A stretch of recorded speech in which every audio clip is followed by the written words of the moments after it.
In parts of Ukraine right now, the most dangerous moment is not the firefight. It is the first step out of cover. A man moves, and the sky starts counting. A vehicle stalls, and the sky turns it into a fixed point on a kill list. That is the shock of this war in 2026, because control is no longer measured only in meters on a map, but in seconds between detection and impact. What looks like empty forest and quiet fields can behave like glass, where heat, pauses, and roots show up from above, and where a single mistake can lock a decision in place. This episode tracks the rise of low-altitude air control and how it is changing the rules of movement, the chances of night raids, and the meaning of safety near the line. Because when drones do not sleep, the front expands outward, and even a short rest can become a trigger. Stay with Military Force and subscribe for clear, grounded battlefield analysis you can trust.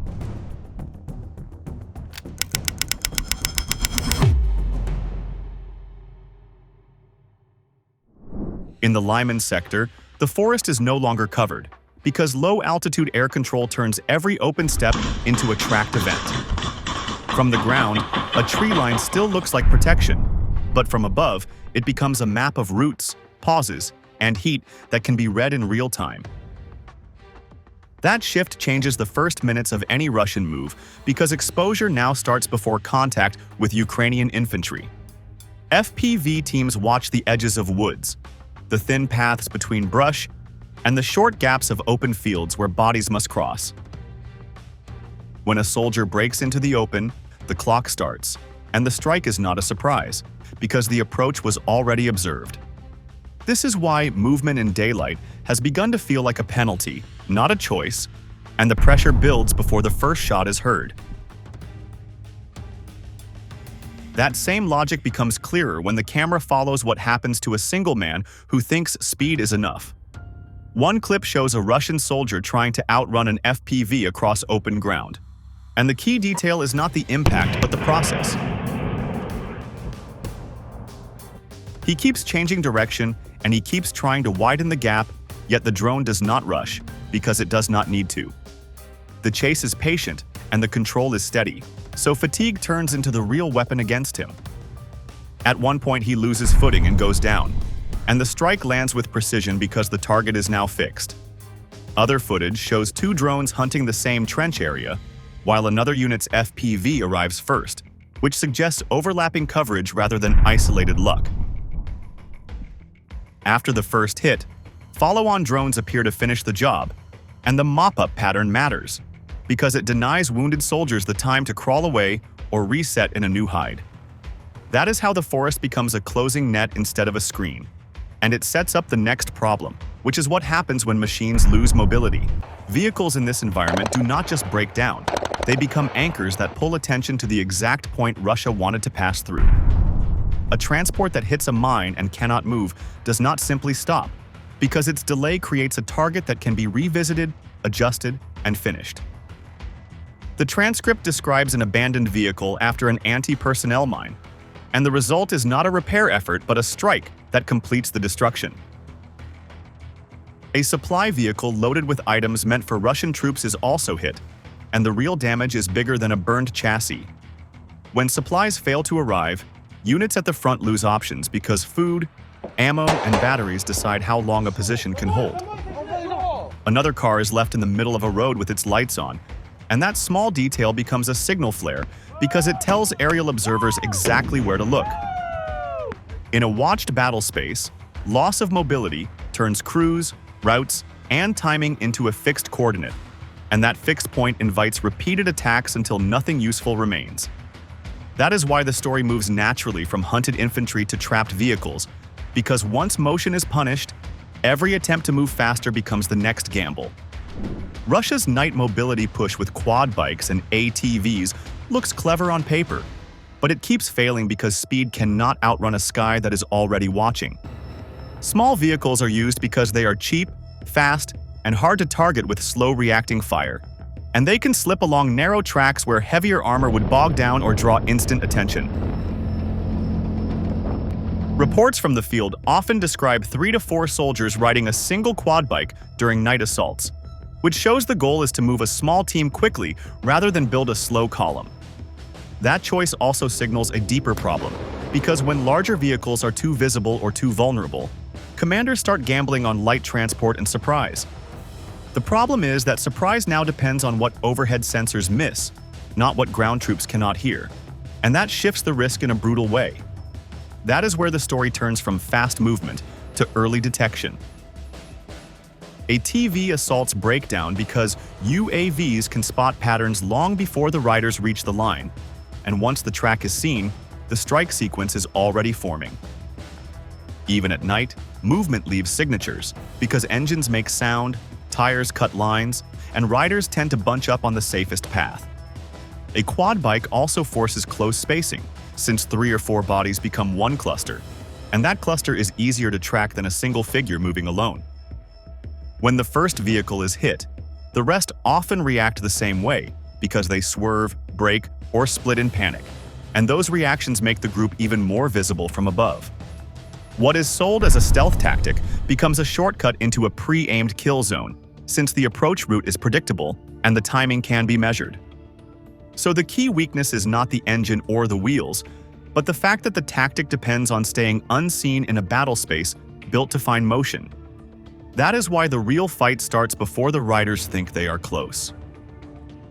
The night of January 22, 2026 shows how fast this can collapse, because an ATV thrust meant to get in quietly turns into a chain of blasts that never lets the group regain control.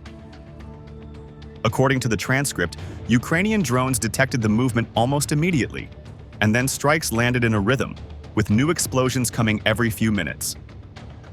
Darkness and frost did not protect the attackers, because those conditions also cut visibility for the men on the ground, and that makes it harder to read direction, distance, and safe exits. Radio traffic captures the mindset in simple phrases because the messages narrow down to "we're being hit by FPVs" and "we need evacuation," which tells how quickly the plan collapses into survival mode. The gap between that request and the battlefield reality is the point, since the narrative stresses there is no rescue coming, only more incoming drones and more fragmentation. When riders jump off damaged machines and sprint toward trees, they do not escape the problem, because the chase continues and the forest becomes a corridor, not a shield. That is how a quick raid becomes a slow elimination, and it explains why these pushes keep ending before contact with the main Ukrainian line. The political and operational lesson is that night no longer reduces risk by itself, because low-altitude air control can turn the dark into an advantage for the side that sees first. Once the opening strike lands, command and control degrades fast, since teams split, leaders lose the ability to signal, and routes that looked safe minutes earlier become blocked by wrecks and craters. ATVs also compress decision time because one hit can strand several soldiers at once, and that forces choices under stress, like whether to drag a wounded rider, grab gear, or run. Those choices create fresh movement, and fresh movement feeds the targeting loop, so the collapse becomes self-reinforcing rather than random. Ukraine's biggest advantage in these sectors is not one drone model, but a non-stop aerial reconnaissance rhythm that turns small human habits into targets. When the sky is active all day and all night, the battlefield stops having quiet time, because every move can be logged, compared, and revisited. Footsteps, short sprints, and the direction of travel matter, yet the most dangerous act is often the simplest one, which is stopping. A pause creates a clean data point because it gives observers time to confirm identity, mark a location, and pass it forward without guessing. That is why the fight increasingly begins with observation rather than contact, and it sets the tone for everything that follows. This surveillance works because it stacks different signals, and those signals are easier to read than many people expect. Aerial cameras can spot movement against a background that looks still, and thermal sensors can pick up heat where the ground should be cold. Tree lines and brush do not erase these signs, they only hide them from the human eye on the ground. Once a pattern is noticed, the observer does not need to chase every second, because the job is to predict where the target will slow down. That prediction is what turns cover into an illusion, since the route becomes a story that can be tracked from above. So the real shift is that concealment is no longer about being unseen, but about not creating a readable pattern.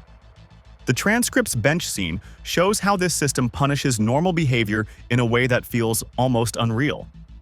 A Russian soldier walks for a long time, then chooses a bench and sits down, as if the danger has passed for a moment. From the ground, that looks like a harmless rest, and the body language suggests relief, not urgency. From above, it is the best moment to strike because the target is stationary and the coordinates can be sent with confidence. The reconnaissance drone records the stop, the location is transmitted, and a strike drone is launched while the soldier is still sitting. In that chain, the fatal choice is not bravery or carelessness. It is the belief that a pause is invisible. That single scene explains why 1 minute of peace can cost a life in a watched zone. This leads to a bigger point about how drone war now runs like an assembly line, not a series of lucky hits. The assembly line starts with detection, then moves to identification, then to location sharing, and ends with a strike timed for maximum control. Each step can be handled by a different team, which means the system does not collapse if one operator gets tired or one drone fails.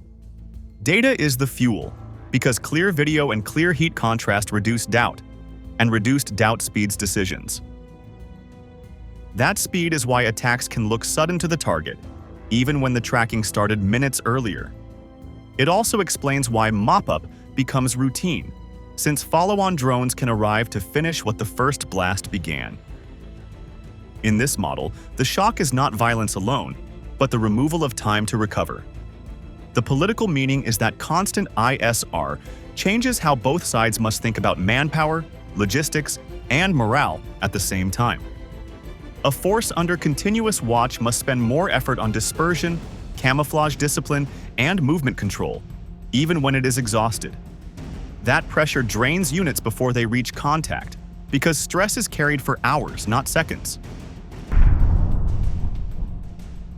It also reshapes command decisions, since leaders must assume the enemy is watching and plan around that assumption every time.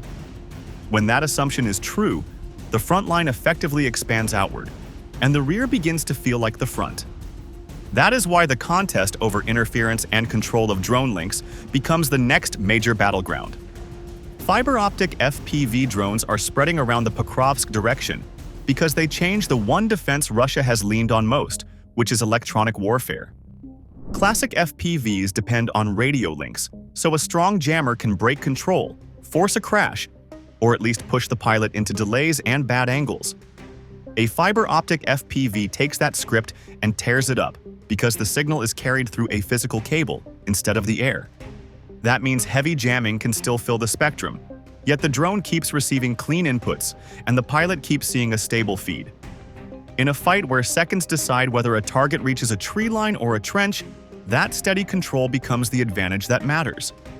So the story shifts from who has stronger jammers to who can still hit when jammers are everywhere, and that shift reshapes the whole contest. This is why these drones get described as a jump in the EW versus FPV duel, because they are designed to keep working inside the noise.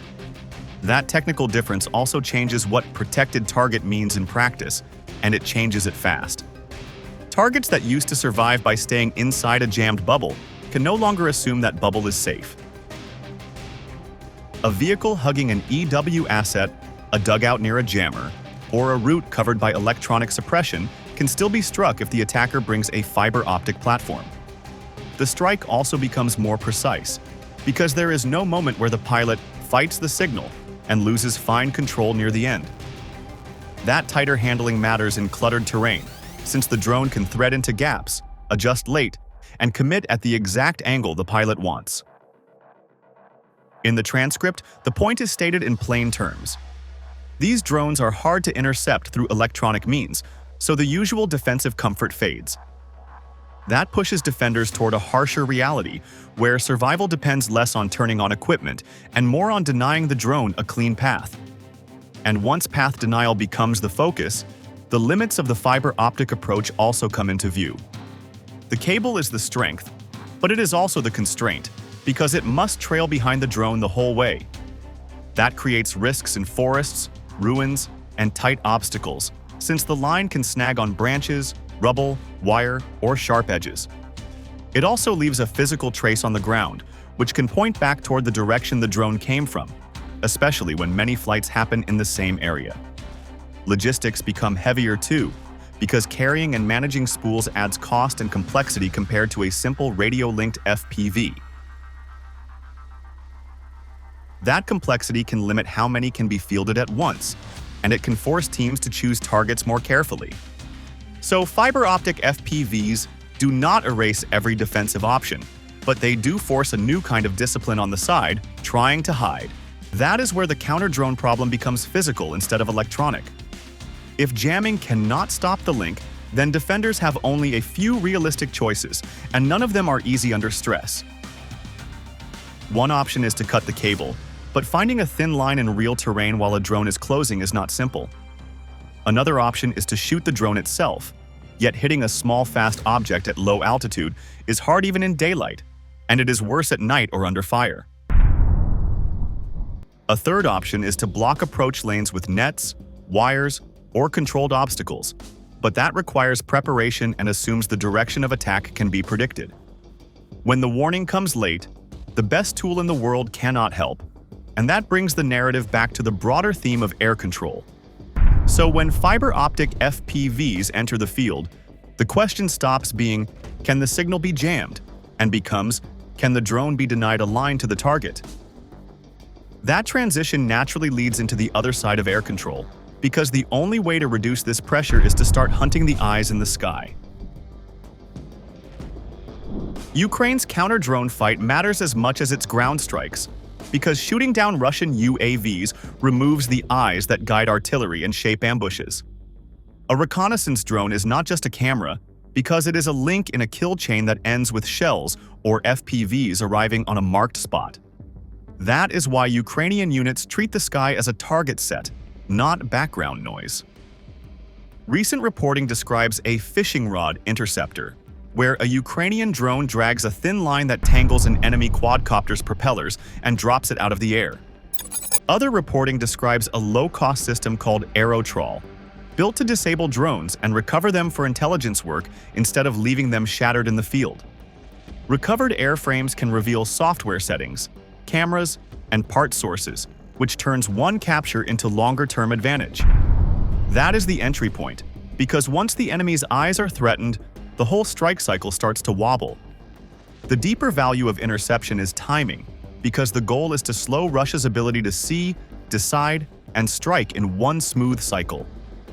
When a Russian wing is downed, the loss is not only the airframe, because the loss includes the minutes of surveillance that would have found a new target. Without that feed, adjustment becomes less precise, and strike teams get less help in picking lanes, spotting supply runs, or confirming damage. It can also force guns to fire blind, and blind fire burns ammunition while it buys defenders time. This is why even a cheap catch can create an expensive effect, since a blinded unit often has to fire more rounds to achieve the same result. It also forces Russia to spend more drones to cover the same sector, which stretches operators and reduces launch opportunities. Ukraine's aim is not a perfect shield, because that is unrealistic, but a broken rhythm so attacks arrive late or arrive wrong. That broken rhythm matters beyond tactics, because it changes what can be attempted on the ground under pressure. In areas where Ukraine holds the low-altitude advantage, Russian troops face a shrinking, safe space, because the kill zone is expanding beyond the trench line. Open-source reporting has described soldiers and vehicles being pushed underground or forced into short, risky dashes, since any pause can be seen and punished.